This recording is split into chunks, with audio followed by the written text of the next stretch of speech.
नमस्कार दोस्तों, हम लोग पढ़ रहे थे भारत का संवैधानिक विकास। उसी का एक अगली कड़ी है।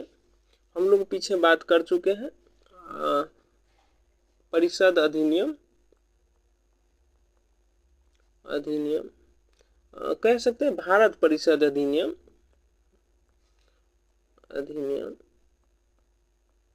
1909 तक हम लोग बात कर चुके हैं। उससे आगे हम लोग बात करेंगे भारत शासन अधिनियम।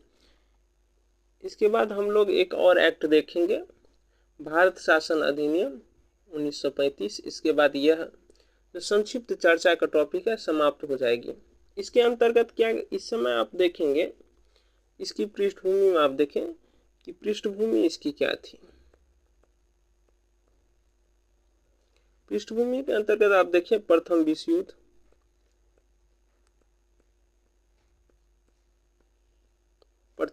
युद्ध, हो चुका था। प्रथम विश्व युद्ध के में जो भारत का योगदान रहा उन पर काफ़ी समय भारतीय इतिहास आप पढ़े होंगे, देखे होंगे। जो गांधी जी के आह्वान पर नियुक्ति हुई थी, इसके अंतर्गत भारत में एक असंतोष का भाव था। इसके लगा कि प्रथम विश्व युद्ध में अगर भारतीय भागीदार ले लेते हैं तो अंग्रेज पुरस्कृत करके आज़ादी दे देंगे, तो ऐसा नहीं हुआ। उसके बाद आप देखेंगे कि होम रूल लीग, स्वशासन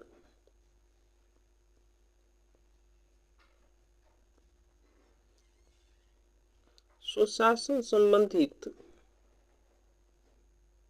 भी आंदोलन, जिसे होम रूल लीग के नाम से जानते हैं, तिलक और एनी बेसेंट द्वारा जो चलाए जा रहे थे। तो देखिए स्वशासन के लिए मांग हो रही थी। उत्तरदायी सरकार, स्वशासन उत्तरदायी सरकार आप दीजिए। यहाँ उत्तरदायी सरकार की भी चर्चा हो रही थी कि अब भारत को उत्तरदायी सरकार दीजिए। इस पृष्ठभूमि में ये एक्ट आया, तो जाहिर सी बात है इसमें प्रावधान भी उसी टाइप के होंगे।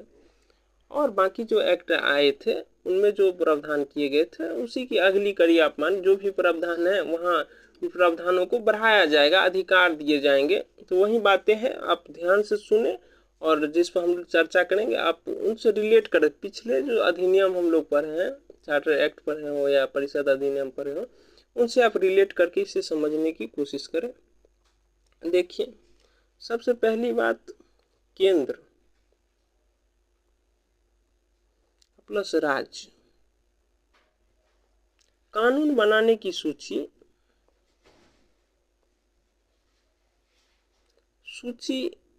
को स्पष्ट कर दिया गया कि राज्य किस पर कानून बना सकते हैं, केंद्र किस पर कानून बना सकते हैं, राज्य किस पर कानून बना सकते हैं, स्पष्ट कर दिया। आप इस पे केंद्र इस पर कानून बना सकते हैं जो भी विषय, और राज्य कानून बना सकते हैं।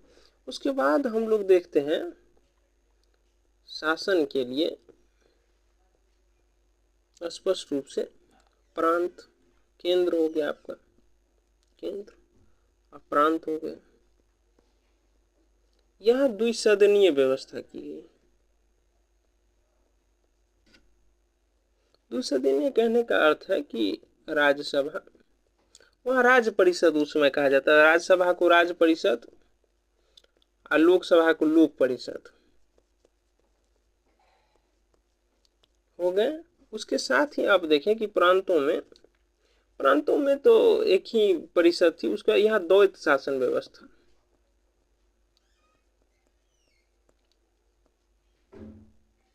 द्वैत शासन व्यवस्था की शुरुआत की गई। द्वैत शासन व्यवस्था के अंतर्गत है कि एक हो गया आपका आरक्षित सूची, इसके अंतर्गत प्रावधान किए गए थे। एक थे हस्तांतरित सूची,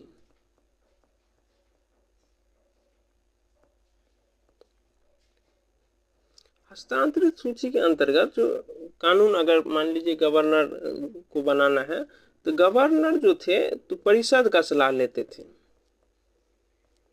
अब परिषद, इसमें परिषद का सलाह लिए, मंत्री का सलाह लेते थे जो कि मंत्री परिषद के सदस्य होते थे। इस प्रकार कह सकते हैं कि परिषद के प्रति उत्तरदायी थे, जो भी कानून बनेंगे कि परिषद के माध्यम से। आरक्षित विषय पर अगर निर्णय लेना होता था तो गवर्नर जनरल के गवर्नर के प्रांत में तो गवर्नर होते थे, गवर्नर के कार्यकारी परिषद थे तो उनसे सलाह लेते थे। विधान परिषद के प्रति उत्तरदायी नहीं थे। तो जो महत्वपूर्ण विषय थे आरक्षित के अंतर्गत रख लिए थे और शेष विषय को हस्तांतरित सूची के अंतर्गत रख दिए थे। द्वैत शासन व्यवस्था कह सकते हैं, द्वैत शासन व्यवस्था की प्रांतों में शुरुआत हो गई। इसके बाद आप देखें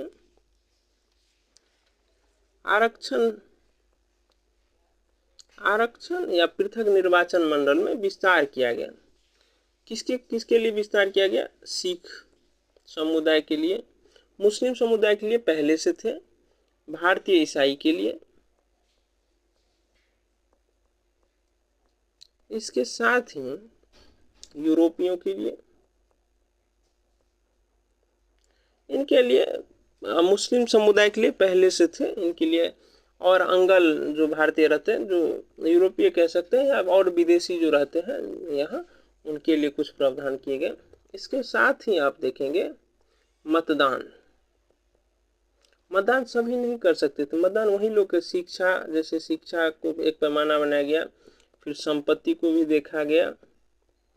इसके साथ ही वो टैक्स कितना देते हैं, कर कितना देते हैं, इस आधार पर मतदान दिया गया कि आप वही व्यक्ति मतदान कर सकते थे जो इन पैमाना पर फुलफिल करते, इन पैमाने पर उतरते थे, वही व्यक्ति मतदान कर सकते थे।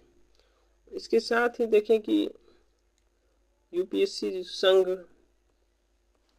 लोक सेवा आयोग,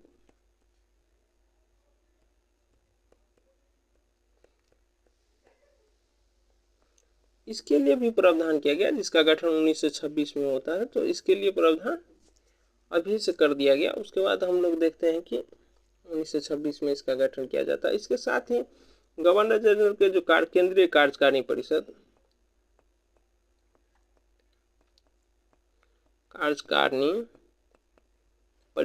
का भी विस्तार किया गया। इनमें 6 सदस्य थे। तो 6 सदस्यों में से देखा गया कि कमांडर इन चीफ को छोड़कर 3 सदस्य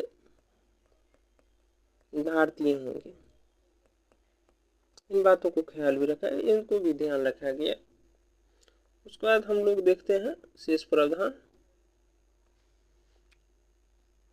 भारत शासन अधिनियम 1919, इसका 1921 में यह अधिनियम लागू हुआ आता है, 1921 में लागू होता है। तो इस अधिनियम मोंटेग्यू इसमें भारत राज सचिव थे और चेम्सफोर्ड वायसराय थे भारत के, इसलिए मोंटेग्यू चेम्सफोर्ड सुधार के नाम से भी जाना जाता है। इसके बाद सभी प्रशासनिक विषय को 2 समूह केंद्र सूची आपके हुए, एक राज्य सूची में बांट दिया गया। केंद्रीय और राज्य प्रांतीय बजट को पृथक कर दिया गया कि आप अलग अलग बजट बना सकते हैं, पेश कर सकते हैं। अब बजट से जो संबंधित खर्चा उस अनुसार आप निर्णय ले सकते हैं। अपशिष्ट सूची को देखें कि यहाँ केंद्र राज्य सूची हुआ, एक अपशिष्ट सूची जिसका उल्लेख दोनों सूची में नहीं है, तो इस पर गवर्नर जनरल को विशेषाधिकार था कि गवर्नर जनरल ही कानून बना सकते थे। प्रांतों में द्वैत शासन व्यवस्था यहाँ होगा, प्रांतों में द्वैत शासन, प्रांत हो गया, प्रांतों में द्वैत शासन व्यवस्था शुरू की गई। द्वैत शासन व्यवस्था के अंतर्गत विषयों को 2 भाग में विभाजित कर दिया, हस्तांतरित और आरक्षित। हस्तांतरित विषय पर गवर्नर जनरल इन विषयों पर काम करने के लिए मंत्रियों का सलाह लेते थे। मंत्री जो कि विधान परिषद के प्रति उत्तरदायी थे। प्रांत में किया गया था ये व्यवस्था, तो प्रांतीय विधान परिषद के प्रति उत्तरदायी थे। आरक्षित विषय, गवर्नर जनरल इस सूची पर कार्यकारिणी परिषद, प्रांतीय कार्यकारिणी जो गवर्नर के पास थे सलाह देने के लिए, प्रांतीय कार्यकारी परिषद उनकी सलाह लेते थे। आपके दिमाग में हो सकता है कि केंद्रीय कार्यकारिणी परिषद आ जाए, तो फिर आपको यह ध्यान रखना है कि प्रांत में गवर्नर के लिए जो कार्यकारिणी परिषद थे उनसे सलाह लेते थे, जो विधान परिषद के प्रति उत्तरदायी नहीं थे। इसके साथ ही आगे हम लोग देखते हैं केंद्र में द्विसदनीय व्यवस्था, लोकसभा राज्यसभा, उसमें लोक परिषद राज्य परिषद कहा जाता था, जिसे उस समय लोक परिषद और राज्य परिषद के नाम से जाना जाता था। इसके अनुसार वायसराय की कार्यकारिणी परिषद का विस्तार, जिस पर हम लोग चर्चा कर चुके हैं कि 3 सदस्य भारतीय होंगे कमांडर इन चीफ को छोड़कर। सांप्रदायिक पृथकीकरण, मुस्लिम समुदाय को पहले ही आरक्षण पृथक मंडल दे दिया गया था, आरक्षित कर दिया गया था। उसको सिख समुदाय हो गए, भारतीय ईसाई हो गए, अंगल भारतीयों के यूरोपियों के लिए प्रावधान किया गया।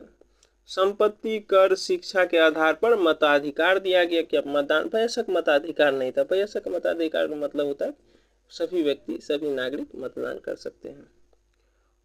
केंद्रीय लोक सेवा आयोग, जिसे हम केंद्रीय लोक सेवा आयोग संघ कह दिए थे, तो केंद्रीय लोक सेवा आयोग का प्रावधान, गठन का प्रावधान किया गया, जिसे 1926 में गठित भी किया गया। तो इसके साथ ही आप देखेंगे कि साइमन कमीशन आता है तो 10 वर्ष के लिए, 10 वर्ष बाद इसकी समीक्षा हुई अधिनियम की। अधिनियम के अंतर्गत ये देखा गया था, इसके अंदर कहा कि भारत के लोग अगर शासन ठीक से चला लेते हैं, 10 साल के बाद हम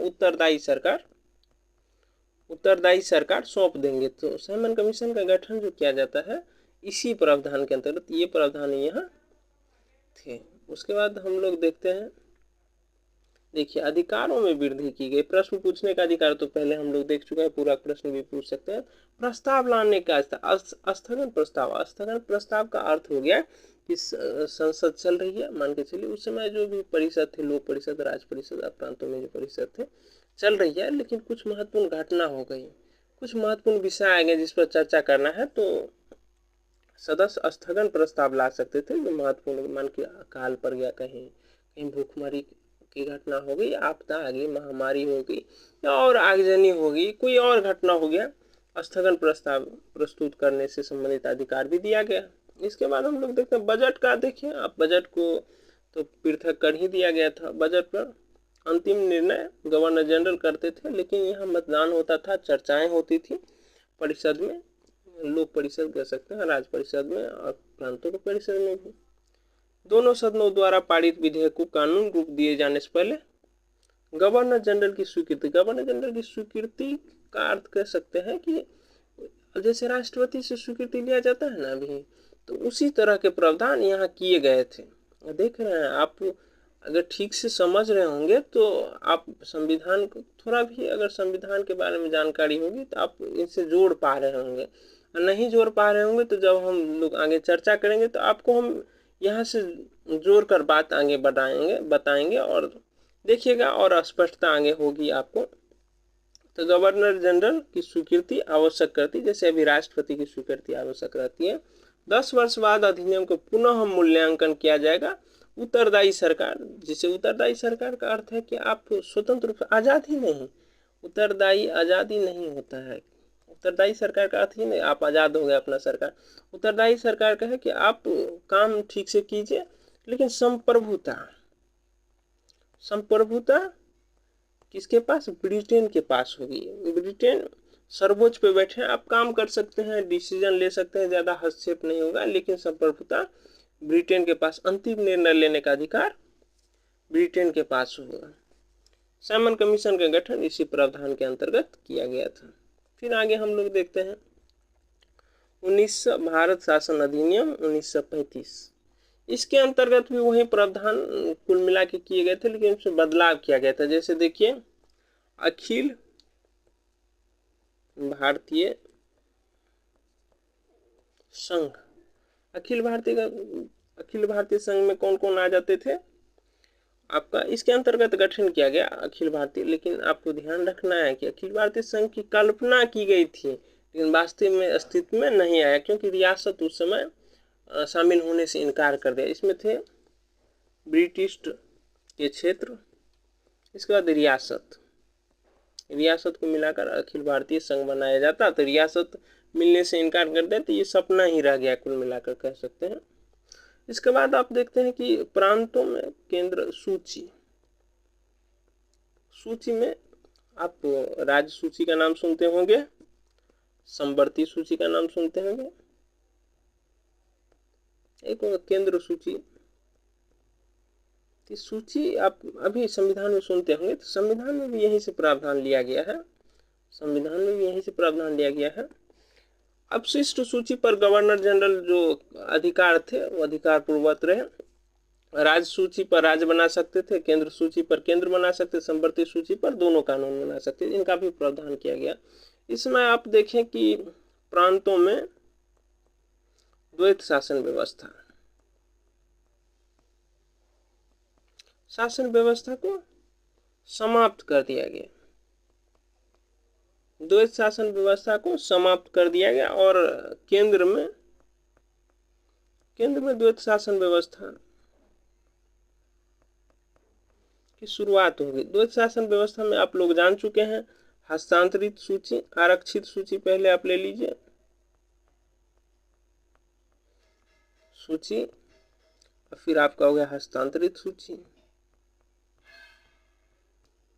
आरक्षित सूची पर गवर्नर जनरल, अब प्रांत, पहले तो गवर्नर होते थे, प्रांतों में लागू थी, तो आरक्षित विषय पर प्रांतों में जब द्वैत शासन लागू थी तो आरक्षित विषय पर गवर्नर सलाह लेते थे, अपने कार्यकारिणी परिषद थे। अब यहाँ गवर्नर जनरल कार्यकारिणी परिषद से सलाह लेंगे आरक्षित विषयों पर, वो परिषद के प्रति उत्तरदायी नहीं होती थी। हस्तांतरित विषयों पर मंत्री से सलाह लेते थे, मंत्री विधान परिषद के प्रति उत्तरदायी थी। केंद्रीय विधान परिषद, जिसे राज्य लोक परिषद कह सकते हैं, उस राज्यसभा को राज्य परिषद कह सकते हैं, दोनों का चुनाव प्रत्यक्ष रूप से पहले होता था। प्रत्यक्ष कह सकते हैं कि मनोनीत नहीं किया जाता था, चुनाव होते थे दोनों का। इसके साथ ही आप देखें कि आरक्षण पहले जो दिए गए थे पृथक निर्वाचन स्तर पर, पृथक निर्वाचक मंडल के स्तर पर, इसमें विस्तार किया गया। जैसे कि महिला को, श्रमिक को, श्रमिक समझते मजदूर, श्रमिक मतलब मजदूर के लिए विशेष कर दिया गया था। इसके साथ ही श्रमिक हो, महिला हो, श्रमिक हो गए, और आरक्षण के साथ साथ आप देखेंगे बैंक, आरबीआई के गठन संबंधित प्रावधान किया गया था। इसी के अंतर्गत न्यायालय संबंधित प्रावधान भी किया गया था। हालांकि न्यायालय 1937 में गठन भी हो जाती है। आरबीआई संबंधित प्रावधान भी, आरबीआई के जो साख ऋण के लिए, ऋण उस समय जो साख प्रणाली थी, साख का अर्थ होता है कि ऋण देना, विस्तार करना। पूरे भारत में बैंक थी, तो बैंक को एक रेगुलेट करने के लिए आरबीआई का काम तो अभी भी देखते हैं कि रेगुलेट करना ही होता है, बैंकों का बैंक कहा जाता है। तो पूरे देश में जो ऋण प्रणाली थी उसको रेगुलेट करने के लिए बैंक जो थे ऋण देते थे, और बैंकों को रेगुलेट करने के लिए आरबीआई का गठन किया गया।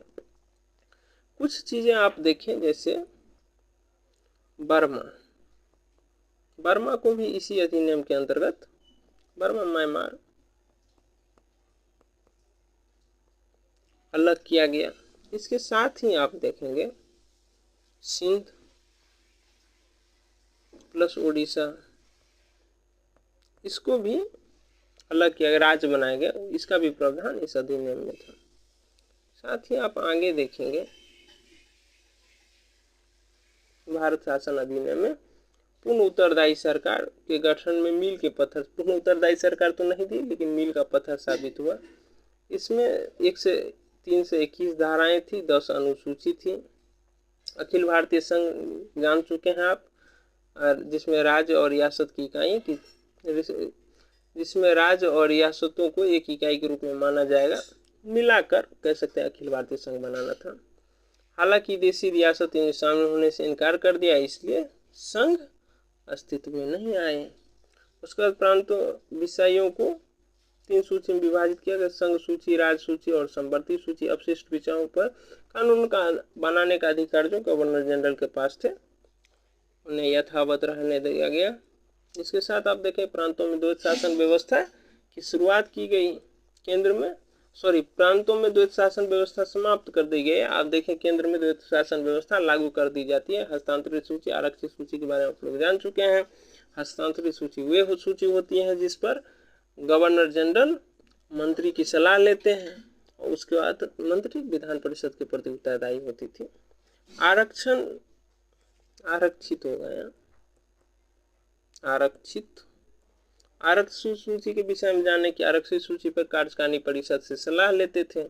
केंद्र की बात है तो गवर्नर जनरल केंद्रीय कार्यकारिणी परिषद से सलाह लेंगे। केंद्रीय कार्यकारिणी परिषद के सदस्य केंद्रीय कार्यकारिणी परिषद विधान परिषद के पर केंद्र में जो विधान परिषद थे, कह सकते हैं लोक परिषद राज्य परिषद के प्रति उत्तरदायी नहीं थे। द्विसदनीय व्यवस्था की गई। कुछ प्रांतों में द्विसदनीय, जैसे बंगाल हो गया आपका, बम्बई हो गया, मुंबई कैसे बम्बई, उसमें बम्बई ही कहा जाता था। मद्रास हो गया, बिहार हो गया संयुक्त प्रांत की ओर से।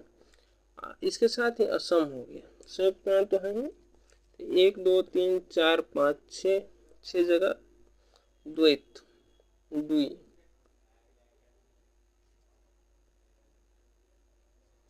द्वि कह सकते हैं, दो सदन की व्यवस्था की गई।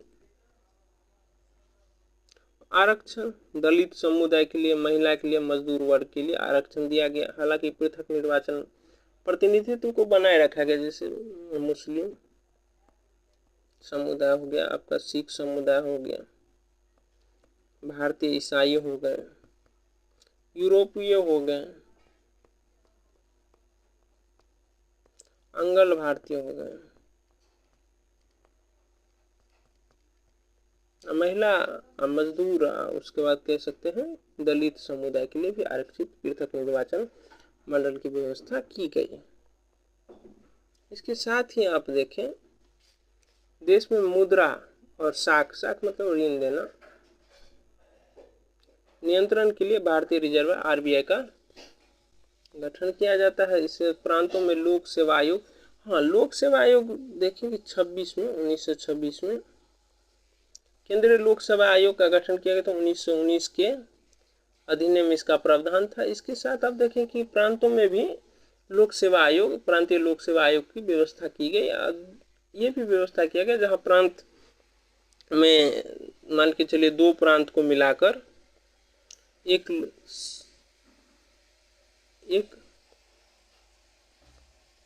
बोर्ड बनाया जाएगा, जो कह सकते हैं प्रांतीय लोक सेवा आयोग। प्रांतीय लोक सेवा, जैसे एक प्रांतीय लोक सेवा प्रांत, जैसे कि ए हो गया आपका, बी हो गया, तो ए बी प्रांत है, तो इन प्रांतों के लिए एक संयुक्त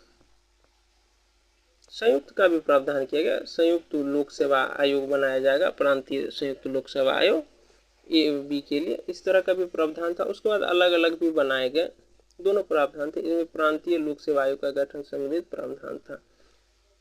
1937 में संघीय न्यायालय की स्थापना की, इन्हीं में प्रावधान था। बर्मा म्यांमार को भारत से अलग किया गया। इसके अंतर्गत सिंध उड़ीसा को भी अलग राज्य बना दिया गया। इसके साथ देखते हैं इस अधिनियम में 1937 में चुनाव कराए गए, और जब द्वितीय विश्व युद्ध हो जाती है तो मंत्रिमंडल त्याग पत्र दे देते हैं।